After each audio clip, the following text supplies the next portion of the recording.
जय श्री कृष्णा। कैसे हैं आप लोग फ्रेंड्स? आज की चर्चा जो होने जा रही है वो राहु देव से संबंधित होने जा रही है, क्योंकि जैसा कि हम सभी लोग जानते हैं कि शनि देव का महापरिवर्तन होने जा रहा है। महापरिवर्तन इसलिए क्योंकि ये 2.5 वर्षों के लिए होने जा रहा है, और 2.5 वर्ष बहुत लंबा अंतराल होता है किसी भी चीज़ को परखने के लिए, समझने के लिए। और 2.5 वर्ष बाद शनिदेव फिर से अपना राशि परिवर्तन करेंगे। तो जब ये राशि परिवर्तन कर रहे हैं तो इनकी स्थितियों में, इनके प्रभाव देने के तरीके में, हर चीज़ में आपको बदलाव देखने में आएगा। तो ये बदलाव आपका किन चीज़ों से संबंधित होने वाला है? हालांकि शनिदेव की चर्चा आज नहीं करेंगे, आज हम सिर्फ राहु देव की चर्चा करेंगे, क्योंकि यदि एक ग्रह के एक भाव के प्रभाव को विस्तृत रूप से वर्णन किया जाए तो 2, 4, 6 घंटे कम पड़ जाएंगे। तो यहाँ पर हम राहु देव के प्रभाव आपके साथ संक्षेप में, यानी कि मोटा मोटी तौर पर आपको बताने वाले हैं। तो देखिए, क्योंकि इस समय पर तांबे के पाए में निवास करेंगे शनिदेव। तांबे का पाया जो होता है सर्वश्रेष्ठ पाया होता है, क्योंकि शनिदेव की धातु जो है लोहा है, और लोहा तांबा एक सम श्रेणी में आते हैं, सोना चांदी उच्च श्रेणी में आते हैं। और शनिदेव के बारे में हम सभी लोग जानते हैं, शनिदेव जो है कमजोर वर्ग के, निम्नतर वर्ग के कारक हैं। तो यहाँ पर शनि के प्रभाव के द्वारा, क्योंकि शनिवत कार्य करते हैं राहु, शनि के द्वारा राहु किस तरीके से राहु के प्रभाव में परिवर्तन आने वाला है, इसी विषय पर पूर्णतया चर्चा होने वाली है। तो बने रहिए हमारे साथ इस वीडियो में एंड तक, आपको बहुत कुछ जानने के लिए मिलेगा। तो यदि आपके लग्न में 10 नंबर बना हुआ है तो ये राशिफल आपके लिए। यदि कुंडली में कहीं भी चंद्रमा के साथ 10 नंबर बना हुआ है तो ये राशिफल आपके लिए। कुंडली ना होने की स्थिति में आप इसे नाम राशि से भी देख सकते हैं। यदि अभी तक आपने अपने इस चैनल को सब्सक्राइब नहीं किया है तो प्लीज़ सब्सक्राइब कर लीजिए, वीडियो को लाइक कर दीजिए, चैनल को शेयर कर दीजिए। इससे होगा क्या कि हमारे आने वाले हर वीडियो की नोटिफिकेशन मिल सकेगी आपको सबसे पहले।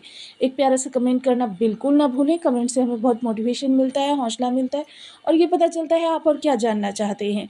तो देखिए, वर्तमान समय में गोचर में ग्रहों की स्थिति कुछ इस प्रकार से है। क्षमा करें, यहाँ पर शनिदेव नहीं है, शनिदेव यहाँ पर हैं। पंचग्रही योग निर्मित हो रहा है आपका तृतीय भाव में, और सूर्यदेव यहाँ पर चले जाएंगे 14 अप्रैल को आपके मेष राशि में।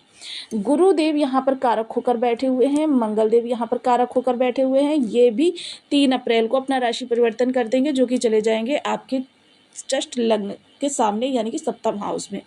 केतु महाराज यहाँ पर बैठे हुए हैं, ये भी मई में अपना परिवर्तन करने वाले। तो ये तो थी गोचर में ग्रहों की स्थिति, और इसी के आधार पर आपके आने वाले 49 डेज की हम चर्चा करने वाले हैं। राहु ने भरी हुंकार, तांबे के पाए में शनि महाराज। राहु करेंगे शानदार जीत। मकर राशि 49 डेज यानी 49 दिन होगा राहु का। जैसा सोचोगे वैसा ही होगा। 49 दिन सूर्य सी चमकेगी किस्मत। तो ये स्थितियां किस प्रकार से निर्मित होने वाली हैं, इनको जानने से पहले थोड़ा सा हम शनि और राहु को समझते हैं। शनि देव देखिए, कर्म के अनुसार आपको दंड देने का विधान जो होता है, पूरा न्याय प्रक्रिया संभालते हैं।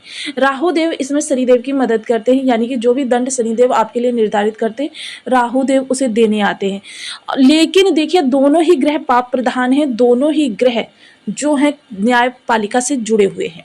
वहीं देखिए, कलयुग जो है पाप प्रधान है, शनि और राहु दोनों ही पाप प्रधान है। हालांकि शनिदेव बेहद सात्विक ग्रह हैं, किंतु इनको इनकी दृढ़ता के कारण, इनकी न्यायप्रियता के कारण, कि इतने ज़्यादा कठोर हो जाते हैं, फिर सामने वाले की पीड़ा का बिल्कुल भी आभास नहीं करते कि उसको किस तरीके की असहनीय पीड़ा हो रही है, वो किस दौर से गुजर रहा है। ये शनिदेव का न्याय, यानी कि लोगों के अंदर डर बिठाने का। और डर क्या है? वो है राहु। तो देखिए, आपने ये भी सुना होगा शनिवत कार्य करते हैं राहु, तो यानी कि शनि के अनुसार राहु को कार्य करना ही पड़ता है। तो ये चीज़ें जो होती हैं बहुत ही समझने की होती है, और जिसने इन चीज़ों को समझ लिया उसके लिए शनि और राहु से बढ़कर दूसरा कोई देव नहीं भाया कलयुग के अंदर। कलयुग पाप प्रधान है, राहु पाप प्रधान है, और शनि देव भी सात्विक होने के साथ साथ पाप प्रधान ही माने जाते हैं, क्योंकि ये दंड विधान में बिल्कुल भी, चाहे सामने इनका स्वयं का पिता ही क्यों ना हो, उसे दंड देने से बिल्कुल भी पीछे नहीं हटते हैं, बिल्कुल भी नहीं हिचकते हैं, कितना भी कठोर दंड देना पड़े। तो ये चीज़ें जो होती हैं कि दया नाम की इनके अंदर चीज़ नहीं है, सिर्फ ये अपने कर्म पर अडिग खड़े रहते हैं, धर्म पर अडिग खड़े रहते हैं। वहीं देखिए, कलयुग में क्या है, मेन चीज़ क्या होती है कि कलयुग जो है बहुत ही प्रभावी है। अब इस दौरान देखिए आपने चारों ओर औद्योगिकता देखी है, जिसके कारण से राहु को इस समय पर बल प्राप्त हो रहा है। वो भी किस राहु को? निगेटिव राहु को। निगेटिव राहु को किस तरीके से? क्योंकि देखिए आपने आसपास देखा होगा, लोग एक दूसरे को नीचा दिखाने की फिराक में रहते हैं, षड्यंत्र करके उसे नीचे गिराने का प्रयास करते हैं। कोई व्यक्ति यदि उठ रहा है तो उसको उठाने में नहीं लगेंगे, बल्कि उसको और ज़्यादा गिराने का प्रयास करेंगे, कटाक्ष करेंगे, षड्यंत्र करेंगे। और चारों ओर औद्योगिक कारखानों से निकलता हुआ धुआं, प्रदूषण, ये सारी चीज़ें आपके निगेटिव राहु को बलवान करती हैं, क्योंकि प्रदूषण में ही निगेटिव राहु रहता है। चारों ओर आपके फैली हुई नेटवर्क की तरंगे। देखिए नेटवर्क जो है बहुत ही पॉजिटिव चीज़ है, लेकिन क्या है, अगर आप ज्ञान प्राप्ति के लिए उसे यूज़ कर रहे हैं तो फिर वो आपके लिए अच्छा राहु है। और अगर आप केवल सर्फिंग कर रहे हैं और इधर उधर की चीज़ें देख रहे हैं तो फिर यही आपके निगेटिव राहु को बढ़ावा दे देता है। मतलब राहु एक ही है, लेकिन उसे पॉजिटिव और निगेटिव, इस किस राहु को आपको एक्टिव करना है ये आप पर डिपेंड करता है। देखिए ऐसा नहीं है 10-15 मिनट के लिए आप अगर इंटरटेनमेंट कर रहे हैं तो उसमें कोई बुराई नहीं है, लेकिन पूरा दिन आप पूरा टाइम जो है उसी पर टाइम वेस्ट कर रहे हैं, तो ये टाइम अगर आपने वेस्ट किया तो फिर समझ लीजिए कि ये राहु की मिसमैनेजमेंट आपको भोगनी पड़ेगी। तो राहु जो है बहुत ही महत्वपूर्ण ग्रह है, और जैसा कि हम सभी लोग जानते हैं, और मैं अपने पूर्व के भी कई वीडियोस में बता चुकी हूँ आपको कि कुंडली जो है 12 भावों का नाम है। आकाश मंडल को हमने 12 भावों में विभक्त कर दिया है और उसी के अनुसार आपके लिए प्रभाव निर्धारित किए जाते हैं। जब आकाश मंडल 12 भावों में विभक्त है, राहु के पास अपना कोई भाव नहीं है, वो जिस भी भाव में बैठते हैं वहाँ पर दृढ़ता से अपना प्रभुत्व जमा लेते हैं। और जब वो दृढ़ता से अपना प्रभुत्व जमा लेते हैं तो क्या होता है, वहाँ से संबंधित 6 भावों को ब्लॉक कर देते हैं। जब ये 6 भावों को ब्लॉक कर देते हैं और उन्हीं 6 भावों में यदि अन्य कोई ग्रह आ जाए, 3 दृष्टियों वाला ग्रह आ जाए, तब फिर उसकी 4 दृष्टियाँ, यानी कि आपकी पूरी कुंडली को बाधित करने का एक कार्य एकमात्र राहु कर देता है। इसलिए मेरा तो यही सजेशन रहता है, जितना हो सके राहु के अनुसार ही कार्य करें, क्योंकि राहु बहुत ही महत्वपूर्ण ग्रह है जो रातों रात आपको रंक से राजा या राजा से रंक, करोड़पति से रोडपति, रोडपति से करोड़पति बनाने की क्षमता रखता है। राहु देखिए आपकी सोच है। आपने कभी नहीं सुना होगा कि राहु ऊपर से आया, उसने कहा चलो जुआ खेलो या आप चलो व्यसन करो और मैं आपको ऐसा ऐसा करवा दूंगा। आपकी सोच पर हावी होकर आपसे ही वो कार्य करवाता है कि जिस कार्यों के फलस्वरूप या तो आप बुलंदी पर पहुंच जाते हैं या फिर जिन कार्यों को करके आप बिल्कुल पतन की गहराई में कूद जाते हैं। तो राहु बहुत ही मायावी ग्रह है। अब शनिदेव जब तांबे के पाए में आएंगे तो राहु के प्रभाव आपके लिए किस तरीके से प्राप्त होने वाले हैं। शनि बेहद महत्वपूर्ण ग्रह हैं कुंडली के अंदर। शनि और राहु को जिसने समझ लिया वो अपने जीवन में नए नए कीर्तिमान स्थापित करता चला जाता है। तो देखिए आने वाले 49 डेज की यहाँ पर चर्चा हो रही है। तो 49 डेज क्योंकि ये दोनों एक साथ गोचर करेंगे, एक दूसरे का सानिध्य में होंगे, तो एक ही भाव में होंगे, तो किस प्रकार से आपके लिए प्रभाव निकल कर आएंगे ये जानना बहुत महत्वपूर्ण है, क्योंकि उसी के अनुसार कार्यों को आगे बढ़ाकर आप जीवन में कुछ अच्छा कर सकेंगे जो आने वाले भविष्य को आपके परिवर्तित कर देगा। यह दिशा और दशा बदलने वाला समय है जो आपकी दिशा और दशा दोनों को परिवर्तित करके रख देगा। तो आइए चर्चा करते हैं इस विषय पर। शनिदेव आपके द्वितीय भाव से गोचर कर रहे थे, जो कि 29 मार्च 2025 को आपके तृतीय भाव में आ जाएंगे। ये 3 और 6 और 11, 3, 6, 11 वह भाव होते हैं जिन्हें त्रिज्याय भाव कहा जाता है। यहाँ पर शनि हो या राहु बहुत उत्तम प्रभाव देते हैं, क्योंकि ये यहाँ पर बैठकर कर्मठता को बढ़ाते हैं। एक शर्त होती है कि 3, 6, 11 के स्वामी की युति इनके साथ नहीं होनी चाहिए, वरना जितने आपके लिए अच्छे प्रभाव लेकर आते हैं उतने ही प्रभावों को आपके लिए दुष्कर कर देते हैं। जब शनिदेव यहाँ पर आएंगे तो क्या होगा, राहु के प्रभाव जो बहुत ही तीव्रगामी है, इतने तीव्रगामी है कि आपको उसमें अचानक का बोध हो जाता है। अब यहाँ पर देखिए 2 ऊर्जाएं हैं, एक राहु की ऊर्जा है, वहीं शनि की ऊर्जा है। शनि देखिए आपको हार्ड वर्क के लिए प्रेरित करते हैं, दिन रात मेहनत करो और परिश्रम से ही आपकी सफलता की कुंजी निकल कर आएगी, परिश्रम ही आपकी सफलता का स्रोत बनेगा। किंतु राहु आपको स्मार्ट वर्क के लिए प्रेरित करते हैं। राहु कहते हैं स्मार्ट वर्क करो। मेहनत करने वाला हमेशा मेहनत ही करता रहता है और वो जीवन का लुत्फ नहीं उठा पाता। अब यहाँ पर इन दोनों को हमें ऊर्जाओं को समझकर और इन दोनों ऊर्जाओं को मिलाकर कार्य करना है, यानी हार्ड वर्क भी करना है और हार्ड वर्क में स्मार्ट वर्क भी ऐड करना है। अगर स्मार्ट वर्क कर रहे हैं तो उसमें हार्ड वर्क लेकर आइए, यानी कि आप स्मार्ट वर्क जो भी कर रहे हैं। देखिए शनि क्या है, दूरदर्शी ग्रह है। ऐसा कोई भी ग्रह नहीं है कि जितनी दूर की दृष्टि शनि की है उतनी दूर की दृष्टि किसी ग्रह के पास नहीं है। देखिए राहु, केतु और गुरु 3 ऐसे ग्रह हैं जिनके पास नवम दृष्टि है, किंतु शनि के पास दसम दृष्टि है, यानी सबसे दूर की देखने वाला, सबसे दूर की सोच रखने वाला। यानी जो भी कार्य आप करें उसमें आप ये देख लीजिए कि आने वाले समय में, फ्यूचर में आपके लिए उसका स्कोप क्या है।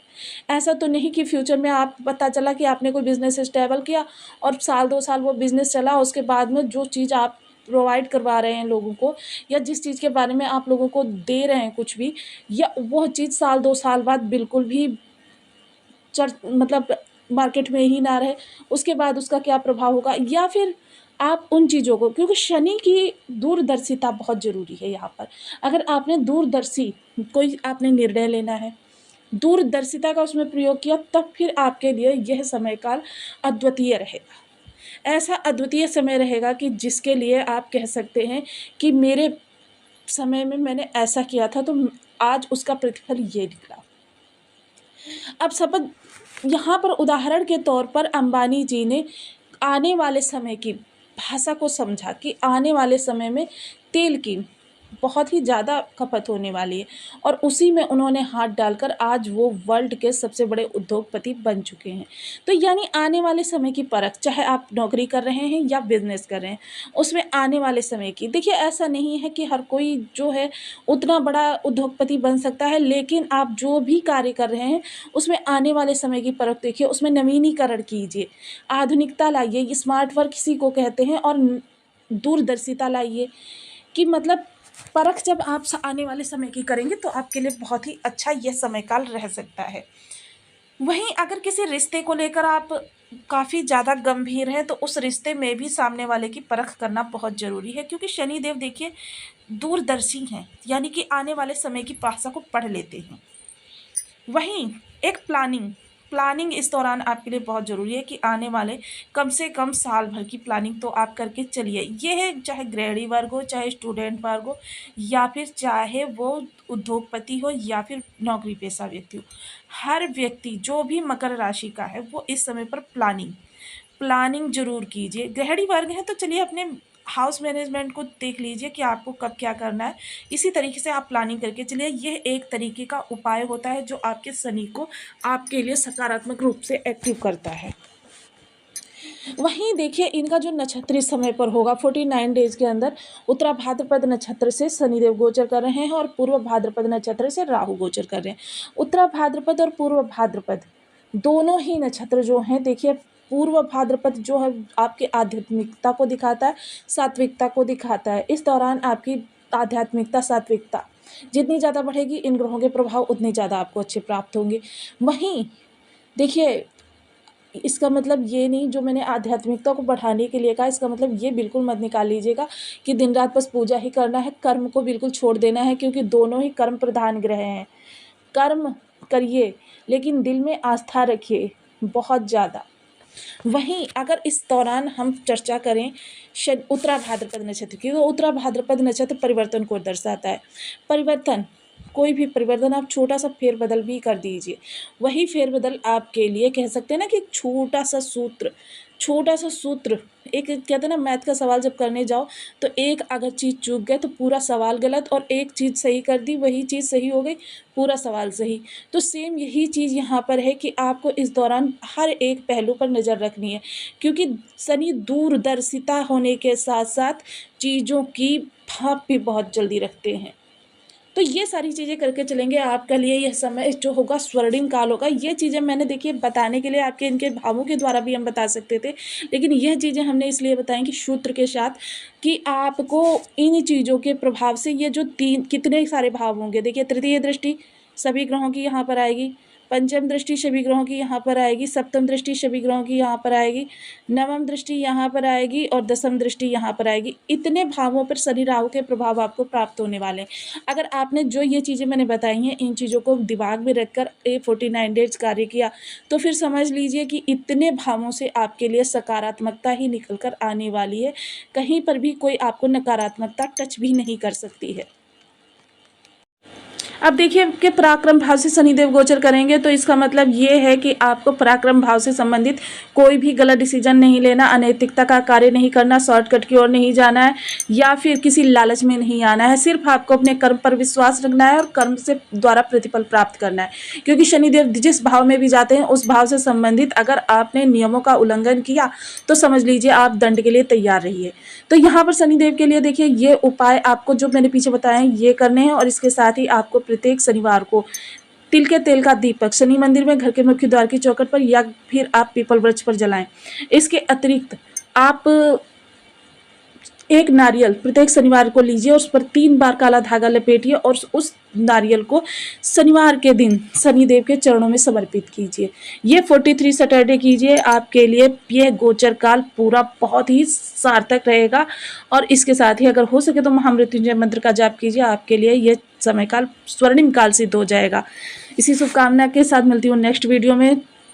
तो आपको वीडियो कैसी लगी मुझे कमेंट बॉक्स में जरूर बताएं। चैनल पर न्यू है तो प्लीज़ वीडियो को लाइक शेयर, चैनल को सब्सक्राइब करना बिल्कुल ना भूलें। मिलती हूँ नेक्स्ट वीडियो में, तब तक के लिए नमस्कार, अपना ध्यान रखें, स्वस्थ रहें, मस्त रहें।